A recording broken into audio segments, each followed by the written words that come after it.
ಪ್ರಾಣ ಪಕ್ಷಿ. ನಾವು ಆತ್ಮನಿಧಿಯನ್ನು ಹೊಂದಬೇಕಾದರೆ ನಮಗೆ 9 ದ್ವಾರಗಳಿವೆ. ಅವುಗಳು 2 ಕಣ್ಣುಗಳು, ಮೂಗಿನ ದ್ವಾರಗಳೆರಡು, ಕಿವಿಯ ದ್ವಾರಗಳು 2, ಬಾಯಿ ಹಾಗೂ 2 ವಿಸರ್ಜನಾ ದ್ವಾರಗಳು. ಈ 9 ದ್ವಾರಗಳು ವಿಸ್ಮಯ ಅಂತಂದರೆ ಆ 9 ದ್ವಾರಗಳು ಯಾವಾಗಲೂ ತೆಗೆದೇ ಇರುತ್ತವೆ. ಅತ್ಯಾಶ್ಚರ್ಯ ಅಂತಂದರೆ ಇದರಲ್ಲಿ ಪ್ರಾಣ ಎಂಬ ಪಕ್ಷಿಯು ಹಾರಿ ಹೋಗದೆ ಅಲ್ಲಿಯೇ ಇದೆ. ಸಾಮಾನ್ಯವಾಗಿ ಅಧ್ಯಾತ್ಮದಲ್ಲಿ ಪ್ರಾಣ ಪಕ್ಷಿ ಅಂತಾನೆ ಇದನ್ನು ಕರೀತಾರೆ.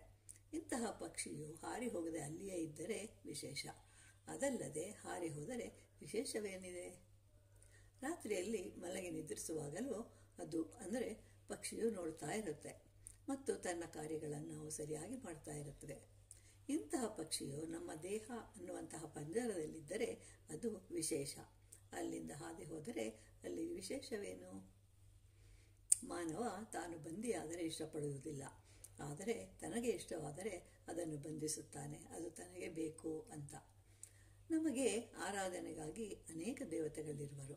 ಅವರಿಗೆ ಬೇರೆ ಬೇರೆ ವಾಹನಗಳಿವೆ. ಉದಾಹರಣೆಗೆ ಗಣೇಶನಿಗೆ ಆನೆಯ ಮುಖವಿದೆ, ಅವನ ವಾಹನ ಇಲಿ. ಇದೆಲ್ಲ ಖಗೋಳಶಾಸ್ತ್ರ. ಗಣೇಶನದು ಹಸ್ತ ನಕ್ಷತ್ರ. ಆಕಾಶದಲ್ಲಿ ನೋಡಿದಾಗ ಅನೇಕ ನಕ್ಷತ್ರದ ಸಮೂಹವು ಆನೆಯ ಮುಖದಂತೆ, ಕೆಳಗಿನ ಭಾಗ ಇಲಿಯ ಆಕಾರದಂತೆ ಕಾಣಿಸುತ್ತೆ. ಆದ್ದರಿಂದ ಗಣೇಶನ ವಾಹನ ಇಲಿ ಅಂತ ಹೇಳಿದ್ದಾರೆ. ಅದರ ಹೆಸರು ಅನಿಂದ್ಯ, ಅಂದರೆ ಸುಳ್ಳನ್ನು ಹೇಳಬಾರದು. ಹೀಗೆ ನಾವು ಇದ್ದಾಗ ನಾವು ಸಹ ದೇವತೆಗಳಿಗೆ ವಾಹನಗಳಾಗುವೆವು. ಗಣೇಶನಿಗೆ ಮೋದಕ ಅಂತಂದರೆ ಇಷ್ಟ.